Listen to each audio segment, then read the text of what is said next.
Hey, I'm Ewan, and today we are here to talk about the Beeline Moto II, which I think is an incredibly cool and innovative product. And specifically, it is turn-by-turn navigation to go onto the bars or the area in the front of the motorcycle for you to follow your navigation without having your phone mounted up front. So, Beeline got their start back in 2015 by two guys who were trying to navigate London either by bicycle or motorcycle and just kept getting lost and realized that they needed a better way to follow directions from two wheels, whether it be bicycle or motorcycle. I personally keep my motorcycle a mile or two from where I live in Philadelphia, so I ride my bicycle to my motorcycle, and then I take my motorcycle to where I'm going, and then come back and then get back on the bicycle. So I'm switching between the two all the time, and it's really nice to have navigation options on both of them. So let's get into a bit of how this thing works. First of all, it comes in three color options. What you see in front of me is the gunmetal gray, and there's also a silver, both of which are made in aluminum. And then for the black, there is a polymer plastic, and it's a bit cheaper than the two. Also, right off the bat, let's hit some technical stuff. 14-hour battery life when using it, which is really great. It has supposedly months of battery on standby if you're not using it. So you put it away for 2 months, grab it again later, it should have battery left in it. And also this has some updates over the first generation, first of which being that it is a USB-C charger, which is really nice because it's a very universal charger. It should work between a lot of different devices you're packing, and you don't need to pack a specific charger just for this thing. Also, it's not a touchscreen.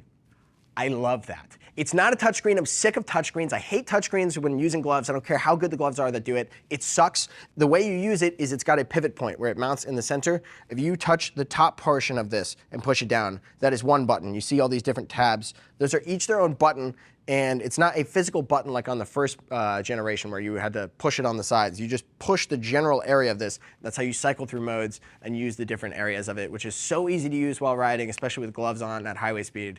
But let's talk about the actual, tech and different modes that go into this when you go to use it. So, like I said, it's a turn-by-turn navigation device. It is going to show you a little mini map with the turns prompted for where you need to go to get from point A to point B, but it's really using the GPS in your phone to show you how to do that. And it actually has its own app so that you load up where you're going in their app on your phone, and it will show on this device. So for the software on your phone to use this, if you are using an iPhone, it has to be iOS 15 capable or above. If you're using Android, it's got to be Google Oreo 8.0 and above. So that's just some compatibility, and it has to have 4.0 Bluetooth. But when you go to use it, this thing actually has multiple different functions when it doesn't feel like taking a nap. Yeah, it's like a little auto shut off to save battery, giving you the 14-hour battery life. It's got multiple different functions. It's got an internal gyroscope. It's got an internal magnetometer, science. And it's also got an accelerometer, so it's going to show you how fast you're going. It's going to actually orient the map based on where the bike's pointing. It's really great. So when you're going to get directions and there's a right-hand turn coming up, if the bike is facing left, you can see it on here and where it's actually oriented. And the fact that it has speedometer, compass, everything, I think is really great because say you're building like a chopper or a cafe racer, if people are still doing that, you don't need to do a whole gauge cluster. You can just have this for super cheap run off of your iPhone. You're not gonna be able to use a tachometer if you do that, or you're not gonna be able to have an odometer. But if you wanted to keep it really bare bones, I mean, this is gonna cover every function that you really need for a gauge cluster, which I think is really cool. I might pursue that the next time I build something. Another important thing for that is keeping your phone safe. I mean, it'd be nice to have the phone packed away and safe somewhere and just having it Bluetooth the directions onto this because it has an IP rating of 6.7, more than enough for dust cover. It's incredibly water resistant, so you can ride it through heavy rain. It's never gonna have an issue.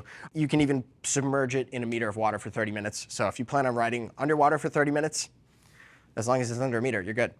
Actually getting on the bike is super easy, incredibly easy. It comes with this universal mount, which you see up here in front. So essentially this thing will go onto the bars, and then there's two different rubber band size options to get it strapped down. And then this thing just does a quick lock into it. They also sell additional, more permanent bar mounts.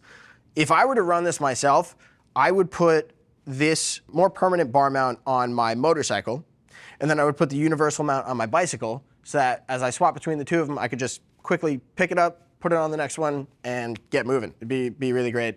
Also a nice little thing, because it goes on and off the bike so easily, it's got its own little carrying case. You can keep that on your belt.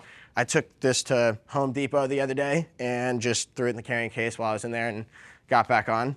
One thing that I did forget to mention earlier actually is, so I was curious how well this thing would respond to me purposely doing things badly, since often when you're tired, it's not easy to follow GPS all the time.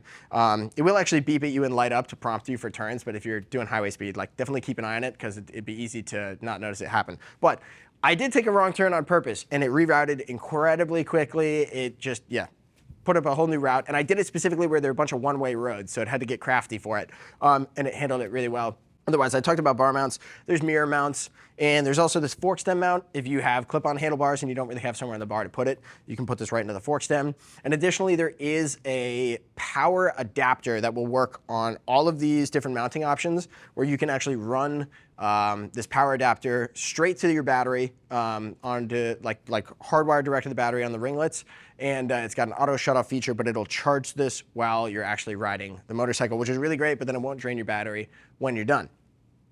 But if you have any further questions about the Beeline Moto II, or you just want to see what other riders are saying about it, go ahead and click the link, which will bring you to our product detail page, and you can get some more info there. If you have further questions after that, go ahead and give our customer service team a call. They're all riders just like you, and they'd be happy to help you get set up for your next ride and make sure you get there the right way.